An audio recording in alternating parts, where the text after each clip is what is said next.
Hello everyone and welcome to this self-knowledge course. Today we will detail everything in relation to the different dimensions of nature, its characteristics, who inhabits them, and we will see where these dimensions are within ourselves, because as it is outside, it is inside. And if we want to access the higher dimensions of nature, we must learn to access and govern our own internal dimensions.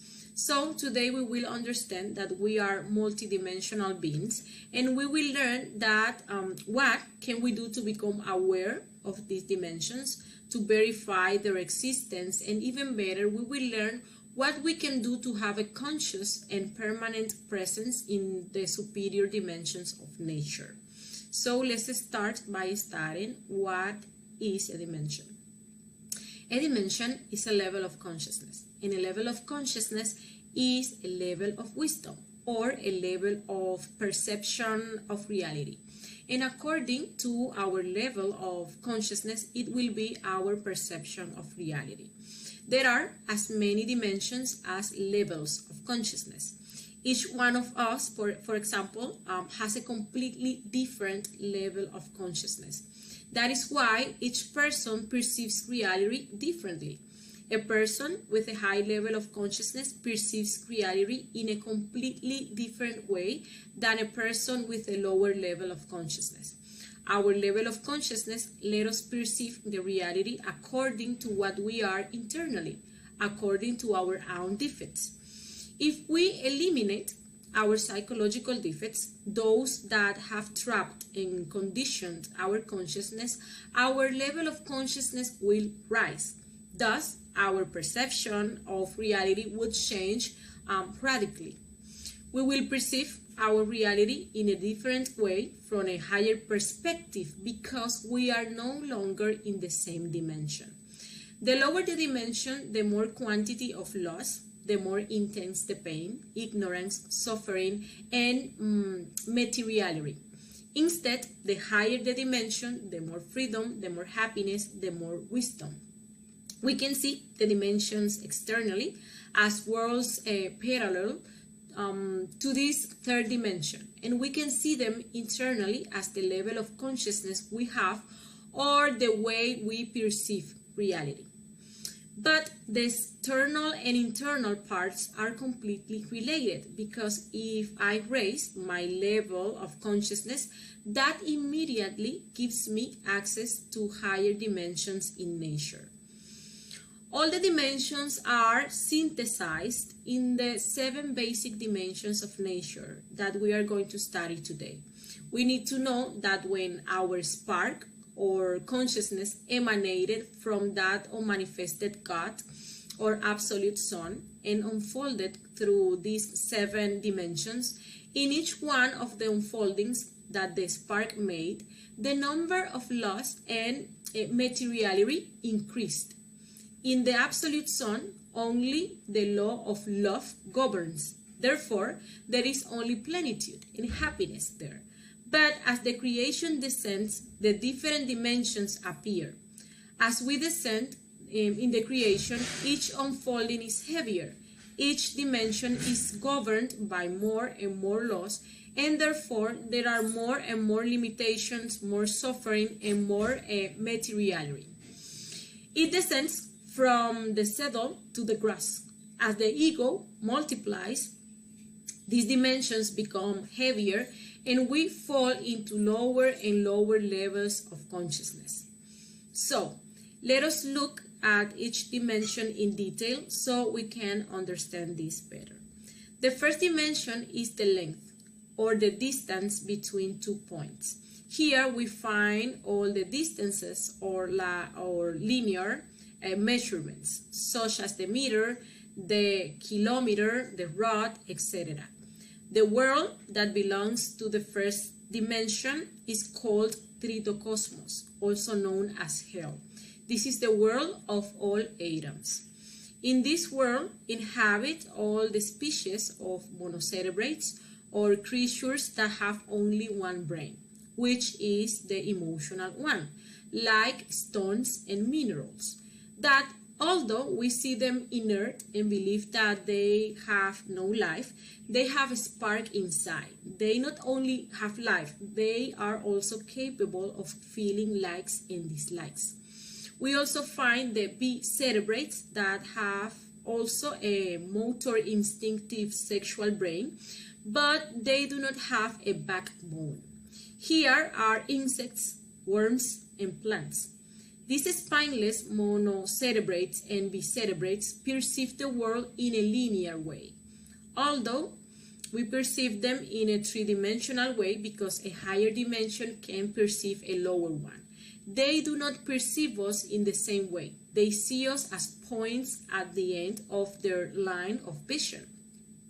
The movement of the beings that inhabit this dimension is linear. That is, they only move from liking to disliking. They go from pain to pleasure and back to pain, like the plant that feels thirsty and is satisfied, or the insect that needs to reproduce and mates, or he's hungry and looks for food. And this is how his entire existence passes, going from one point to another. Within us, this dimension is located in our sexual glands, in our seminal system. There is our ego, and our ego also moves linearly, constantly going from pleasure to pain. The subdimensions of this first dimension go from 192 to 24,576 lots. So we can see that these can become really dense. Excuse me. The second dimension is the surface, or the displacement of a line in space. In this dimension, we find all the bicerebrates, beings that have two brains, the emotional brain and the motor instinctive sexual brain, but that also have a spinal column, like dogs, cats, cows, birds, etc. They can feel like and dislike, they can move, reproduce, and instinctively record emotions. Therefore, they record sensations, and thanks to this, they develop, for example, fear and certain states of sadness. The beings that inhabit this dimension perceive reality in two dimensions, which is why they perceive us as superimposed planes, like the two-dimensional cartoons we used to watch on TV. This is the world of 96 Lost, and it is called limbo, or hall of hell. In this dimension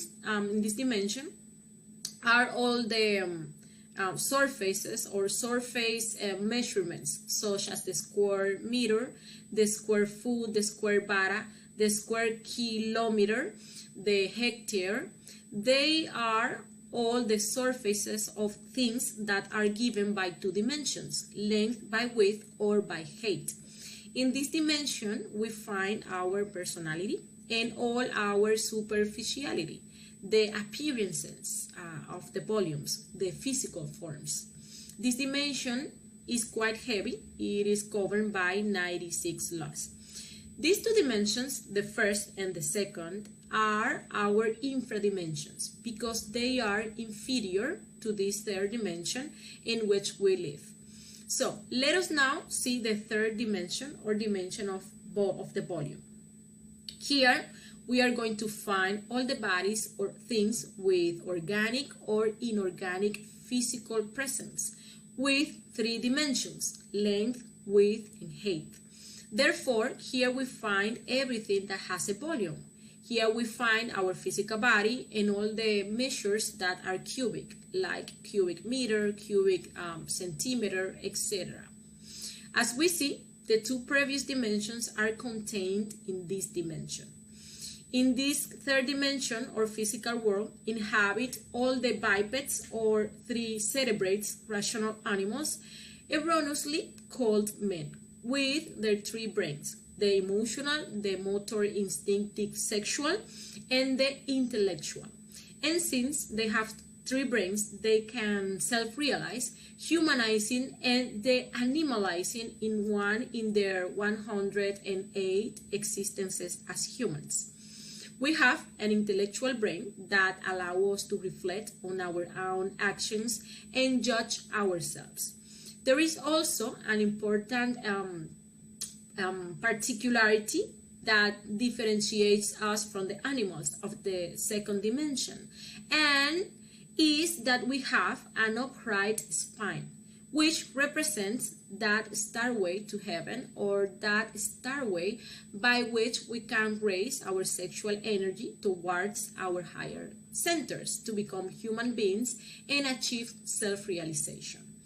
This dimension is governed by 48 laws, and its importance lies in the fact that in this dimension we already have a physical body, which is a condenser of sexual creative energy, and we can transmute this sexual energy by sexually uniting with a partner of the opposite sex, masculine with feminine, to create the existential bodies of the being, which will allow us to have a presence in the superior dimensions of nature that we will talk about in a moment.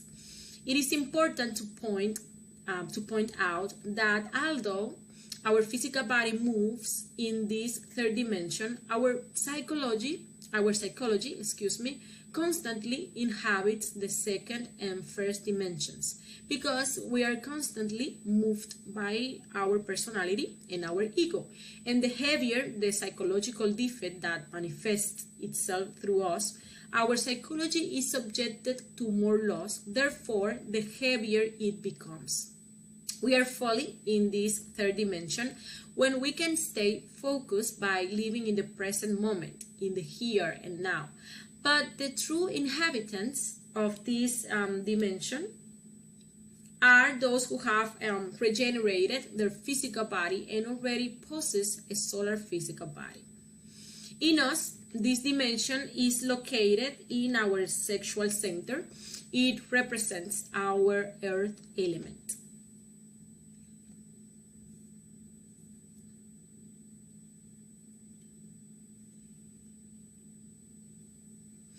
The fourth dimension is the dimension of time, and it is the duration of our physical body, or the duration of any volume. The time that elapses between the birth and the end of something. For example, we as human beings have an energy that covers us, which is our etheric part. It is our vital body, also subjected to the 48 laws of the physical world, because it is the upper part of our physical body. That is our fourth dimension, our energy. And that energy determines the amount of time we are going to live. If due to the misuse of our internal energies, which are our waters, our sexual energy, we have this etheric body or vital body very worn out at a young age of 30 or 40, we will see ourselves worn out, old and sick, because that fourth dimension, that vitality, has been wasted. Therefore, our useful life will be less than that of someone who has used his energy wisely. The requirement for us to manage this fourth dimension is that we begin to save our sexual energy, that we achieve chastity, that is the virtue of all those who learn not to waste their energy. Here we'll consciously inhabit those who have already regenerated their vital body. This fourth dimension is that parallel world where the so-called Jinnah's paradises exist, which are temples, cities, and places that were transferred to a higher dimension. In us, this dimension is found in our instinctive center. Now, let's look at the fifth dimension. This is the dimension of eternity. Here, we also find time, but continuously, without beginning or ending. This is why we find here the past, the present, and the future continuously. When we unfold into this fifth dimension, everything is handled in an eternal present. We can see what happened a long time ago, or what will happen in the future, as if it were happening right now. This dimension is subdivided into two: the lower fifth dimension or astral world and the upper fifth dimension or mental world, with their corresponding bodies, which handle different functions and have their own characteristics. In order for us to have a permanent and conscious presence in this dimension, we must create our astral body and our mental body. Right now, we only have a principle of the astral and mental bodies that allow us to unfold and make brief investigations in these dimensions. So, let's talk about each one. The lower fifth dimension is the astral world. In us, this lower fifth dimension or astral world is located in our emotional center at the level of the navel on the spine.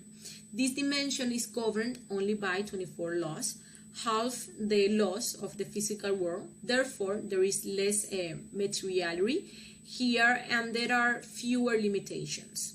Here we move with the astral body, which is molecular in nature, not cellular like the physical body. For this reason, in the astral world, we can stretch a finger and it stretches, or we can, for example, go through walls or fly.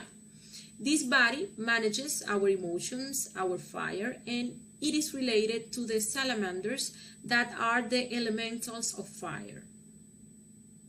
In order to create this astral body and have a permanent and conscious presence in this dimension, it is necessary, in addition to using our sexual energy for this purpose, that we achieve total control of all our emotions. The upper fifth dimension or mental world is where beings who have already created their mental body consciously live. Therefore, you already have full control over your mind, over your thoughts. This dimension is located at the level of the heart in the spine. It is related to the air element. It gives rise to our intellect and the way of thinking of each one of our atoms. In this world, we move using our mental body, and as this dimension is governed only by 12 laws, materiality and heaviness are less there. Therefore, there is a greater freedom of movement compared to the astral world, since we are limited there by half the laws than in the astral world. So now, let us look at the sixth dimension. This dimension is called the reality or the truth. Here we find what is, what has been, and what will be. And this, like the previous one, is also subdivided into two parts: the lower sixth dimension or causal world and the upper sixth dimension or bodic world. Here we find the planets of the Chris and the electromagnetic worlds. In the lower sixth dimension, the causal world or world of conscious will, we find the body of will, governed by 6 laws. Is of an electrical nature, formed by all the electrons of our atoms. It represents our word or sexual creative energy and all creations. This is the world of the causals. Here live all the beings who have had the will to deny themselves, to dominate their inner nature, and have created the 5 bodies that make them true men. Therefore, those who have already reached this point will have created their human soul. They are already real men, having developed the garments of the soul, which are those 5 existential bodies. The causal world in us is located at the level of the throat, in the spinal column. The 6th superior dimension is the bodic world, or world of consciousness. This world is what we could define as the heavens. It is governed by 6 laws and is magnetic in nature, made up of all the protons, which are the positive charge of atoms. In this world, we can already perceive what is reality or truth. Those who, having already created their human soul, which are the 5 previous bodies, have joined their divine soul or body, and have achieved the so-called perfect marriage or union between the human and the divine, have the right to inhabit this bodic world. This bodic body remains raised in all beings and waiting for them to develop their human soul. In us,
so these are the 7 basic dimensions of nature. As we can see, as we go higher, the dimensions are lighter in nature, from cellular, then etheric, molecular, atomic, electronic, protonic to photonic. Let's see now what are the methods through which we can start to check and know these higher dimensions from now on. We really perceive the third dimension when we begin to live in the present, the here and now. To go from the third dimension to the fourth, the genus states is used. To go from the third dimension to the fifth, unfoldings are used. For example, astral unfolding or mental or unfolding. To go from the third dimension to the sixth and seventh, meditation is used. The practice of these methods is necessary to be able to directly verify and know these dimensions. Now, what is really important is that we manage to have a permanent and conscious presence in the higher dimensions. And we will achieve this with the work on the 3 factors for the revolution of consciousness. Psychological death allows us to liberate the consciousness and purify the sexual creative energy. The spiritual birth through the practice of suprasex that allow us to create the existential bodies of the being, which are the vehicles that will allow us to have through and permanent presence and move at will in these dimensions, and the sacrifice for humanity, which allows us to de-egoize and awaken love, which it is the only law of the absolute. So we must understand that it is not possible to ascend in the superior dimensions without eliminating the heavy and grotesque of our personality. It is not possible to have a real representation in a dimension without having created the corresponding body. We came to planet Earth to self-realize and achieve full consciousness, and this is only possible by going down to the infradimensions, where 97% of our essence or consciousness is trapped. Therefore, without working on ourselves, it is not possible to create anything. And well, this has been the topic for today. Thank you all for participating. If you have any comment or question, you can leave it in the comments. And join us in the next lecture, in which we will talk about protection spells in order to learn how to energetically clean our environment and protect our energy. So thank you very much and see you.